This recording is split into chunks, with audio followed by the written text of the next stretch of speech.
It's not every day that L&D departments get large budgets to do anything their hearts desire. Yet, we still need to help teams work better together, which begs the question, what do we do when we have limited to no money at all? Well, for one, we don't give up. Hello and welcome to the L&D Academy's channel. My name is Irina and I've been in learning and development since 2011. And let me tell you, the L&D departments that I ran or work with now as a consultant rarely have enough money for everything they want to do. So here are 7 ideas of what you can do to help your teams work better together on a budget. First, leverage your in-house expertise. You don't have to hire a super expensive consultant or facilitator to run your sessions. Chances are, as an L&D practitioner, you already have the capabilities needed to design and to run a team session. A huge advantage of doing it yourself is that you already know the business and the people. Here are some tips for success. First, talk to the team's manager to establish what a successful outcome will be for them. Ask, what would you like to be different by the end of the session? Or what specific challenge do we need to solve? Or how do you know this is a problem? But don't limit yourself to just talking to the manager. Collect learning needs from as many stakeholders and resources as possible. Talk to the team members. Talk to their internal and external clients and their peers. Review the business goals and strategies. Check what the important performance metrics are for them, and so on. This should paint a fuller picture of what's going on right now, what is working and what isn't, and most importantly, how to fix it. Finally, learn about the participants as much as possible. Inquire about their tenure with the company, their educational background, and their behavioral preferences. A session for a brand new team will be different than a session for seasoned professionals who've been working together for a decade. Next, utilize free resources. Do you have a computer, a printer, and some pens and paper? The reality is that is all you need. There are tons of free training and team building materials and tools available online. Just do some research, find an activity or game that would suit your needs, and have a go at it. Here's some tips for success. Our favorite online places to look for activities are Skills Converge, Session Lab, and Training Bubble. We also love a good training games collection book, like The Big Book of Humorous Training Games by Donnie Tamblyn and The Quick Team Building Activities for Busy Managers by Brian Cole Miller. If you want to inspire or move your audience, look no further than TED Talks or plain old YouTube. Next, consider what digital tools and apps are available. I love the phrase, "there's an app for that." That's doubly true for L&D. There are so many tools and apps you can use to facilitate a team session that come at little or no cost at all.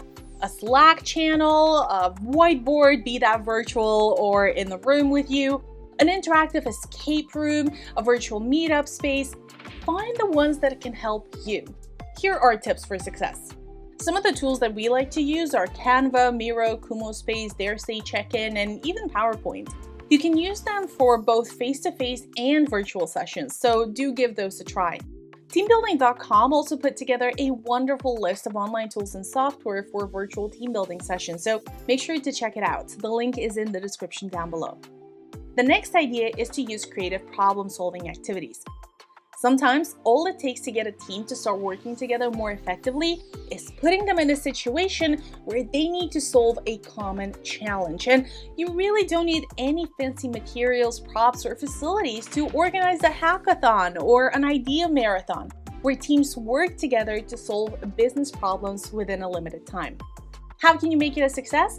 Just because these are relatively easy to organize doesn't mean they will run on fumes. So get some catering going, or if you have zero budget, ask people to bring their own food and snacks. Maybe you can even turn it into a small side competition for the best home-cooked snacks. Another tip is also to make sure the problem that you're presenting is something real, a challenge that the company faces, or an issue that costs the business money.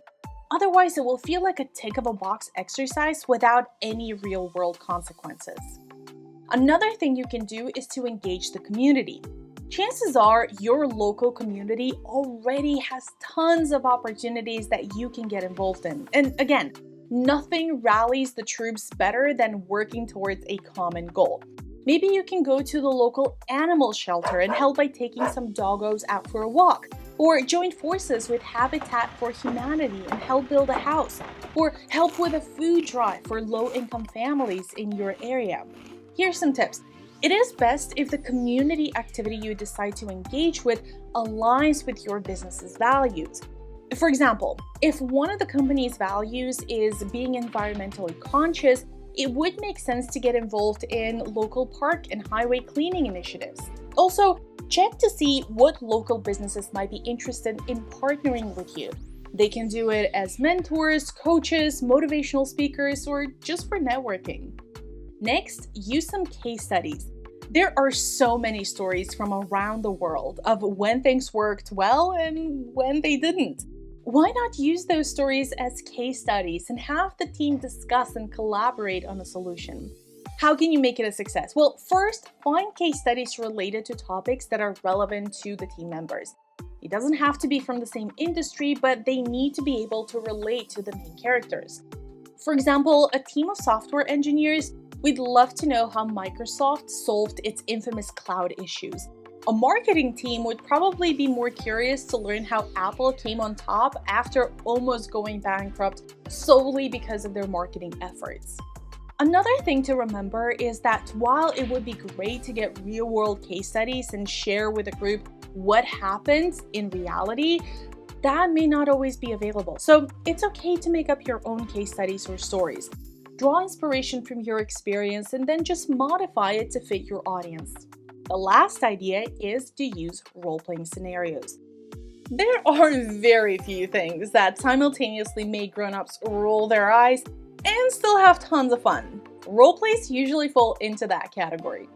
Joking aside though, roleplays can be invaluable in helping teams solve a conflict, discover their preferred communication style and methods, or discover their team's identity.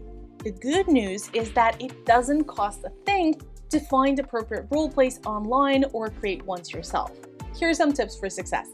First, your roleplay scenarios need to be relevant and tailored to the participants' specific roles and challenges, yet not hit too close to home. You don't want people to relive a traumatic event from the team's history, like a particularly angry customer or the whole system going down. Secondly, provide very clear instructions, time limits, and ground rules for the activity. This should help you create a smooth and constructive experience for everyone. Finally, the most important thing about a roleplay is the reflection after the fact. Help people think things through by asking them powerful and thought-provoking questions like, what went well? What will you change if you have to do it again? Or how does this apply to your day-to-day? You may not have Google's or Amazon's L&D budgets, but that doesn't mean you can't help your teams work better together. The secret is being resourceful, innovative, and open to new experiences and ideas, but most of all, to have fun. What did we miss on our list? Let us know in the comments down below. Did you know that we have tons of resources to help you design and deliver kick-ass L&D initiatives? Want to analyze learning needs? We have a canvas for that. Not sure what to ask your stakeholders? We have a question bank for you. Want to grow as a professional but not sure where to start? We've got the right template. Check out the link to our library to find out more.